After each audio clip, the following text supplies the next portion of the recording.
Hey everybody, so this is the beginning of another build, or another series of maintenance videos, should we say. The last series I did, called Restoration Z, on my Suzuki DRZ 400 SM, that was supposed to be a bit of restoration. You know, a bit here and a bit there. I ended up stripping it down to the frame, taking the paint off the frame, repainting the frame, and completely rebuilding the bike up, customising it, and do tons of work. If you haven't seen that series, check out the playlist in my description, but also on my channel. I'll put it in the description, but it also in my channel. Maybe in a card, I don't know. Anyway, point is, this bike doesn't need that full strip down to nothing, which I am very glad about. This bike just needs some good maintenance. There's a few other little bits and pieces, jobs here and there that I might dig into, you know. I was going to do this later in the winter, you know, when it was really cold and nasty out. But with lockdown and all those sorts of things, getting hold of bikes for review, it's very difficult. And yeah, long story short, we're bringing it forward to now. In today's video, I'm going to basically just try and strip the front end, take the fairings off, and if I can get the whole front assembly off, great. But I do want to start this series out light, just so you know what we've got in plan, so I can talk about a few things. I definitely feel like I've learned some stuff from the previous build to do with putting the bike back together and organisation and stuff like that. Hopefully this should be fun and not too difficult. I'll learn some stuff, you may learn some stuff, you may teach me stuff, I may teach you stuff, who knows? But it should be a good laugh. And if you want to help support this channel and this build, please consider joining my Patreon. You'll get videos early, all sorts of stuff. You get access to the Discord and those sorts of things. And when I say you get access to the videos early, it's about, well, it should be a minimum of 3 days, but at the moment it's more like nearly a week. But we'll see how that goes. One of my #1 tips that I will give since the last build is get baggies like this. Baggies that you can chuck nuts and bolts in right on them where it came from, and then store those in a box. Then when you go to put the bike back together, you know exactly where everything goes and nothing gets lost. You write it on the bags and then chuck the bags away afterwards. I mean, okay, of course you can reuse them and that, but we should reuse plastic. But I don't know, maybe paper envelopes, maybe do that. You just can't see inside them, that's the only problem. What's going to be interesting about this build is, unlike the DRZ that's, you know, pretty much like it's a 400, but it's like any 125 really. It hasn't got any special parts apart from a few things about it, but you know, generally like a 125 single cylinder Supermoto is not that dissimilar to that. This is very different. Obviously we're dealing with an inline 4, not that I think I'm going to have to be dealing with much with the engine, but also we're faired, and because it's faired, everything is so much harder to get to. And for that reason, I've never really had all the fairings off this bike at once, as it were. I've done an entire series called Project Divi, where I took this bike from stock and did what I've done to it so far, which was a load of customization stuff. And if you want to see that series, that is also in a playlist on my channel. Don't fly off the bike. And for that reason, I won't be changing much on here, cosmetically, unless I see something I particularly like, because I've already done to it what I think looks nice. It just looks weird without that screen there. It's bizarre. Right, so the next thing we need to do is take the side panels off. That's a case of these screws up the side and some clips underneath, and they should just pop off. I do have a dilemma in this build, though, that's going to come a bit later on, which is I think I'm going to replace the fork seals and the oil. I definitely want to change the fork oil, but I'd like to change the fork seals. That means I need to get the forks off, okay? So I need some way of supporting this bike with the front wheel and forks off of it. There are stands available that sort of grab the bike through the middle. ABBA make them, and they've got, like, you know, holes that it clamps into, and then the bike gets lifted up. I've spoken to ABBA, they don't have one that fits this bike. Because it doesn't have the central holes, so they can't produce one that, you know, does that job. There is another type that comes up and around the front wheel, and it's got like a hook that pins in underneath the frame somewhere. I don't think that's going to work on this bike either. From what I can see, I've looked, there is no pictures of this bike with its front forks off, other than using the centre stand and like pinning the bike to the floor somehow, you know, the back end of it, which is fine, and is probably what I'm going to end up doing. However, just to complicate things even more.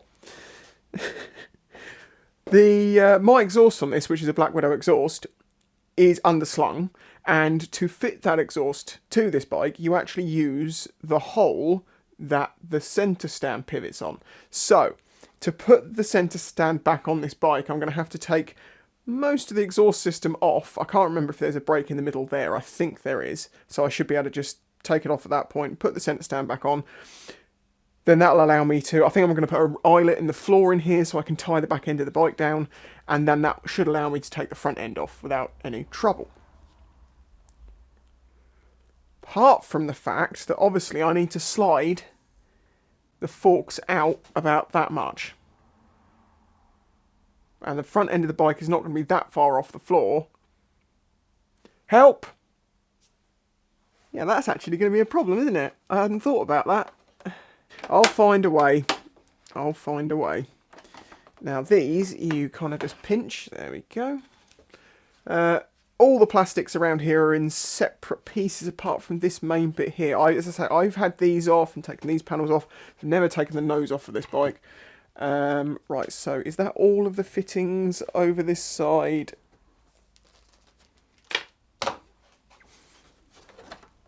So then that should... Well, actually, that shouldn't have come off that easily. There's obviously a pin missing. Gotcha.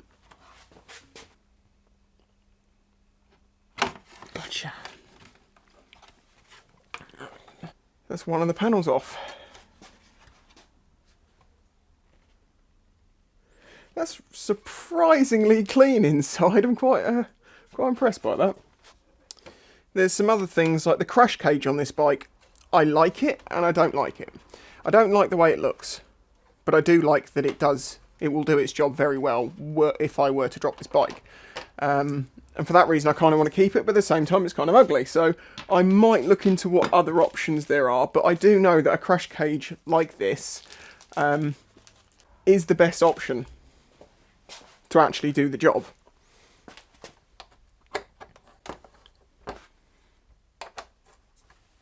So now that one should come loose, and then you give it like a squeeze under there.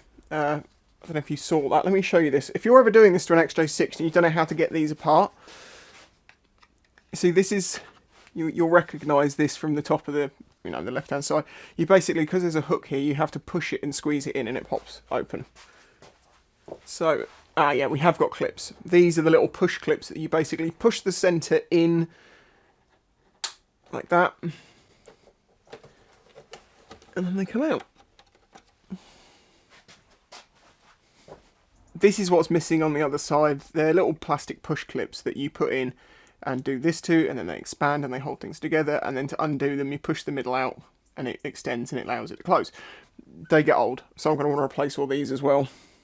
Something I will also advise, if you're doing something I learned from the last build, clean things as you go. Don't put everything in a box dirty. Don't do that, you'll hate yourself later.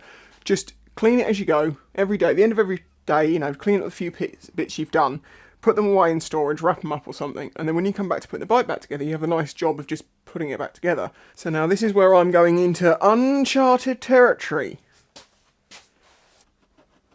Okay, I think that's just going to lift out.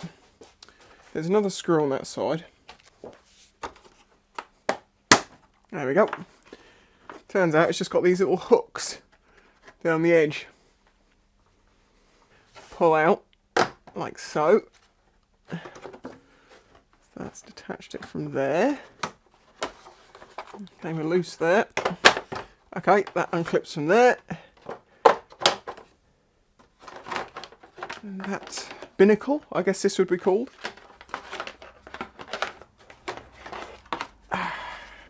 There we go. Okay, so that's what we're dealing with now. We've got all that out of the way. As you can see, we've just got some indicator leads that are down here. We just need to undo these clips and pull those through. These are my resistors for my indicators, which I actually glued onto the inner surface of the plastics to keep them out of the way. Give a nice, neat look to it. Not that you could see it, that was the point. And it would now appear that we have a screw there, and that might be the last two things holding this nose on.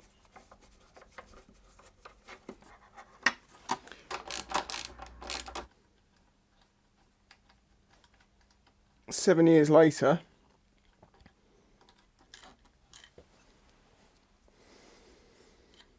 One wing mirror.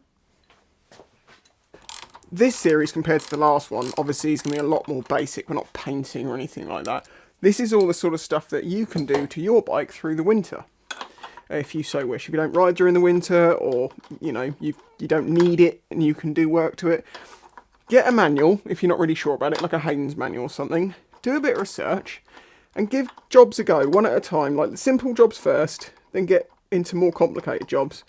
That's basically what I did years and years and years ago, and now, well, I can take a bike completely apart, repaint it, put it back together. Come on. Come on. There we go. We've got these little standoffs here, so I don't lose those. Screw the nuts on, then I know where the nuts go as well. That's another thing. Screw nuts onto things. Never just chuck nuts and bolts in a pile of more than a couple, because you will not know which is which soon enough. Okay, we're still held on by something. Oh. Are we actually loose and it's just stuck in place? Right, there's a piece of rubber wedged in here. That was wedged in there when I got the bike, because this front bit rattles, and that stopped it.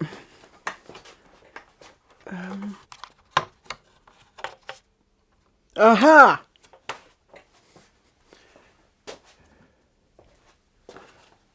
Now that is a horrible placement of a screw. Come on.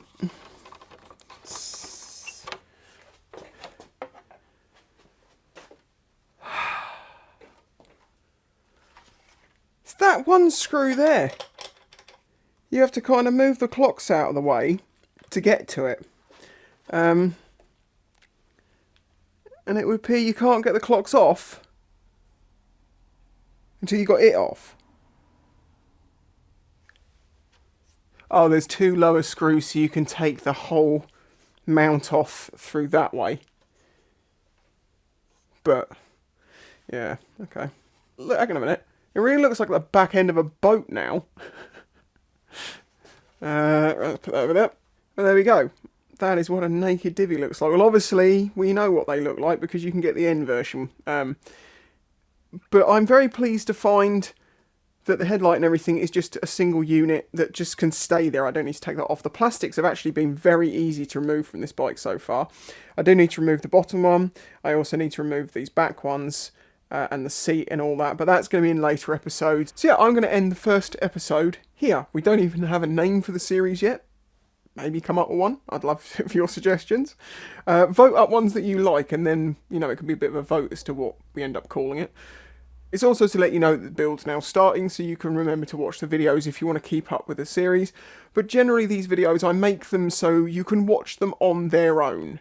Sometimes you're going to need to go back to find out a bit of information, but generally I'll try and make them watchable as they are alone. To be entertaining, educational, whatever. So if you've enjoyed this video, please smash that like button. I would appreciate it. If you'd like to support this channel, consider joining my Patreon. All sorts of benefits, information down below. There is also my merch stores and stuff like that you can get things from if you want to help support this build. And if you can't support the build that way, I totally understand. We're going through tricky times here. Please remember to hit the like button. Right, enough waffling. Catch you in the next one.